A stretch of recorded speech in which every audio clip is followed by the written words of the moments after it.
qu'il n'y a aucune épreuve qui ne sera au-dessus de ta capacité. Et sache que toute épreuve qui t'arrive, comme le prophète alayhi salatu wassalam a dit, c'est une purification et une expiation des péchés. Et inna Allah idha ahabba qawman ibtalahum, comme a dit le prophète alayhi salatu wassalam, lorsqu'Allah aime un peuple, lorsqu'Allah aime des gens, eh bien il les éprouve. Si tu es éprouvé, c'est qu'Allah a pensé à toi. Si tu es éprouvé, c'est qu'Allah veut te purifier. Si tu es éprouvé, c'est que tu peux surmonter cette épreuve. Si tu es éprouvé, c'est qu'Allah Azza wa Jal veut te voir dans son vaste paradis si tu patientes, car le paradis pour les patients, quand les gens rentreront au paradis, les serviteurs d'Allah subhanahu wa ta'ala, eh bien il leur sera dit et ils seront accueillis ainsi. Les anges diront Salamun alaykum bima sabartum.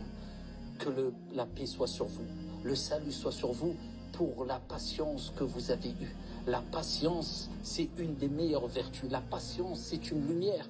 Et n'oubliez jamais que toutes les épreuves que vous pouvez voir autour de vous, il faut relativiser, il y a plus grave autour de vous. Si tu as perdu un œil, ô combien sont aveugles. Si tu es aveugle, ô combien sont tétraplégiques et sont allongés et rêveraient de bouger. Si tu n'as tout, il faut relativiser. Il y a toujours pire que toi. Et demain, tu riras de tes épreuves d'hier. Et combien de fois, quand on discute entre nous et on se remémore des graves épreuves qu'on avait eues à 5 ans en arrière ou 10 ans en arrière, on en rit quelquefois. Miséricorde d'Allah, hikmatullah, sagesse d'Allah. En tout cas, ne désespère pas. Et sache qu'Allah est avec toi. Il t'est simplement dit de te retourner vers Allah, de ne pas désespérer, d'invoquer Allah, et surtout dans ta prière, le moment où vous êtes le plus proche d'Allah, comme le prophète alayhi salatu wassalam a dit, c'est lorsque vous êtes prosterné, akthirud du'a, kama qala al-Mustafa.